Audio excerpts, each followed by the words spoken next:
What's going on, everybody? Welcome to the Panic Room. Today, I have more of a story to tell rather than a lesson, but if you can bear with me, stick around, I think you will enjoy it. So, I kinda snuck into DEF CON. For those that don't know what DEF CON is one of the biggest hacker conventions there is. It's in Las Vegas at the convention center, and thousands of people attend. I'm not sure if a Black Hat is bigger. Black Hat's the week before DEF CON, but before someone from DEF CON comes at me, Snuck in might be doing some pretty heavy lifting there. I didn't bypass a lock. I didn't clone a badge. I didn't social engineer a goon, but I didn't have a badge. I did get inside. I did meet Jack Rhysider, and I did eventually get caught. Sort of. But I'm gonna count it as snuck in. This is the story of how the Panic Room accidentally infiltrated DEF CON and then somehow maintained persistence across the western United States. Originally, I was supposed to actually go to DEF CON. A buddy of mine and I had planned out the entire trip. And because I was already gonna be in Las Vegas, my wife planned our family vacation around that as well. The plan was pretty awesome. I'd go, nerding out at DEF CON with my bud. My wife and the family would meet me in Vegas towards the end of the conference. We'd hang out in Vegas for a bit afterwards, and then we'd head out on our family road trip. Perfect. Except my buddy had to cancel, and without him going, my DEF CON plans pretty much fell apart. So I figured, alright, DEF CON isn't happening this year. The family vacation obviously was still happening, which meant I was still flying into Vegas while DEF CON was going on. Then I saw that Jack Rhysider from the Darknet Diaries was doing a meetup, like a meet and greet at the Las Vegas Convention Center on August 8th, where DEF CON was happening. Now, if you're into cybersecurity and you've somehow never listened to the Darknet Diaries, but you're listening to me right now, that would be absolutely crazy. But if you actually haven't listened to the Darknet Diaries, then fix that. Jack tells some absolutely insane stories about hackers, penetration testers, social engineering, physical security breaches, and all the good stuff. I've been listening to him forever. So, all of that being said, the gears start turning. Our flight gets into Vegas early on the 8th. We have to get to the hotel, drop everything off, and Jack is going to be at the convention center later that day. I started doing the time math in my head, and I'm thinking I might be able to make this work. And because I knew before I was leaving home that I was going to try all this, I packed all my Panic Room stickers. Because if I'm getting anywhere near DEF CON, the Panic Room is coming with me. So my daughter decided to tag along. I was going over to the convention center to do this thing with DEF CON, which means, dad mode is setting in. Wi-Fi on your phone? Nope. Turn that off. Do not connect to any random networks. Your Bluetooth is on? Either I gotta help her lock it down, or we just turn it off completely, which I believe that's the route we went with. Random QR codes? Don't even think of scanning that. You found a mystery USB charger someone conveniently left sitting around? Absolutely not. Basically, trust nothing in Las Vegas that has an antenna at that time. Was I being a little paranoid? Maybe. This is my first time here. I know not everyone's malicious and everyone's there to have a good time.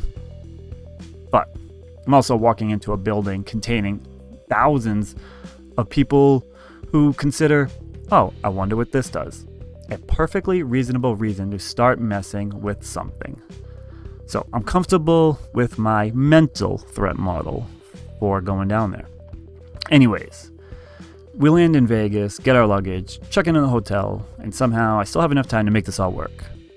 So we jump into an Uber and head over to the convention center. And remember, we don't have DEF CON badges. I didn't purchase anything. I'm not pretending to have one. I'm not even trying to really get into the villages. I just know Jack is there meeting people. So the objective is simple. Find Jack. We walk into the convention center, no problem. Keep walking. Still, no problem. We start getting deeper into DEF CON territory. Still no problem. And now the cybersecurity part of my brain starts getting entertained, seeing everything that's going on, because technically, we've just achieved initial access. Eventually, there he is, Jack Rhysider. Mission accomplished at this point. I got to meet Jack, talked to him for a little while. Jack was promoting his newest podcast called Low, which I binged as soon as we left. I got some swag, and actually gave Jack some of my own swag. He's the proud owner now of a few Panic Room stickers. I wish I could have taken a picture with Jack, but I didn't even ask because, he wears the bandana, the fedora, some glasses. I know he wants to remain anonymous. So that being said, I wasn't even going to push it. But at this point, I'm starstruck. But there was a lot of people in line waiting, and I didn't want to hold up the line for too long. So I knew I had to move things along. But at this point, the Panic Room officially made it to DEF CON, and I have many stickers left. So technically, the first sticker payload is deployed. Persistence is established. At this point, I'm pretty happy. I wasn't even supposed to make it to DEF CON at all this year. Yet somehow, just hours after landing in Vegas, I'm standing inside the convention center talking to Jack. Now, there's really only one thing left to do, and that's make our way out. And that's where it gets funny as well. We're walking out of the convention center, and finally, a DEF CON goon stops me. He asks to see our badges, and I look at him and say, "Is this a checkpoint?" He looks at me and says, "There are many checkpoints." Okay, fair enough. At this point, there's really no reason to bullshit the guy. The mission is already over. So I tell him, "Well, we're actually on our way out. I heard Jack Rhysider from the Darknet Diaries was in the lobby, so I figured I'd swing in and see if I could meet him. I'm not trying to get into any of the villages or anything. I just wanted to say what's up to Jack." And this dude immediately understood exactly what happened. He looked at us and just says, "You made it past and maintained persistence." And I lost it. Maintained persistence? He's speaking my language to me first? I was like a kid in a candy shop. I told him, mission accomplished. We both had a good laugh and I walked away. And that was it. No drama, no confrontation. A DEF CON goon appreciating the absurdity of my situation. You can say successful exfiltration. On our way out, we did pass a few of the sticker walls they have set up. So of course I slapped a few of my stickers wherever I could.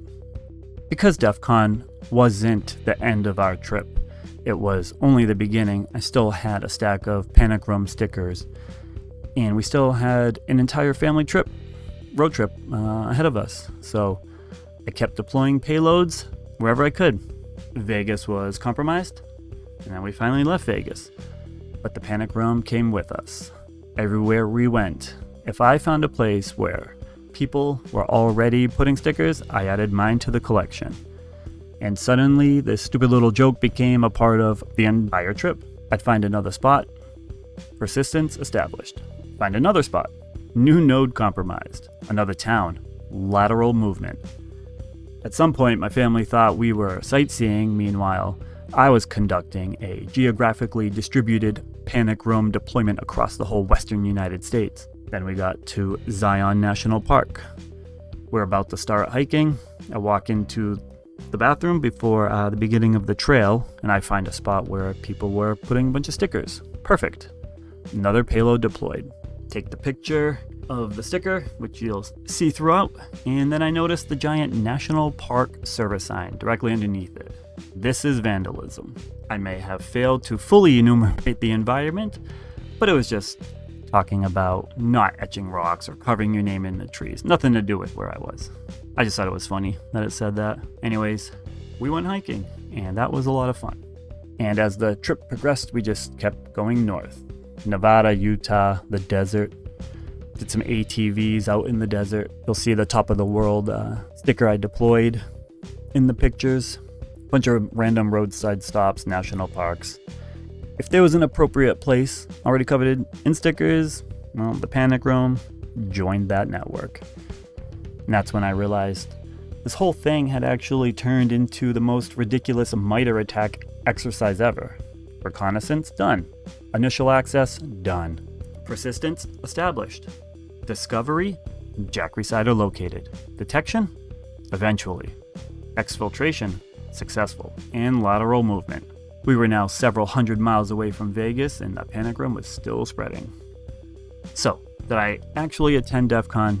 Not really. My original DEF CON trip got canceled. Sad face. Did I actually hack DEF CON? Absolutely not.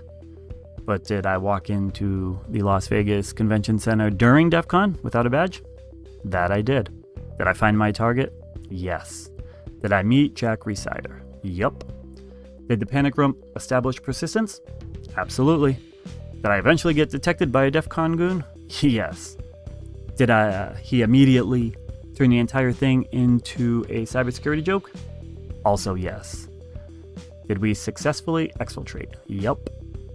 Did the Panic Room then begin lateral movement across multiple states? Yes. So, if I was to write that up in a final report, it would look something like this. I'll give you a second to pause and look at it because I just think it's funny. And hopefully you're watching so you can actually see it. I won't bore you with reading the whole thing. So, somewhere between Las Vegas and all the way up to Montana, and everywhere else this trip takes us, there are Panic Room stickers still sitting out there, which means technically, we still have persistence. DEF CON, I'll see you next year, and next time I'll actually buy a badge and check out all the different villages DEF CON has to offer. That's it for now. Thanks for listening to my little story that I just thought was funny. I will see you in the next video.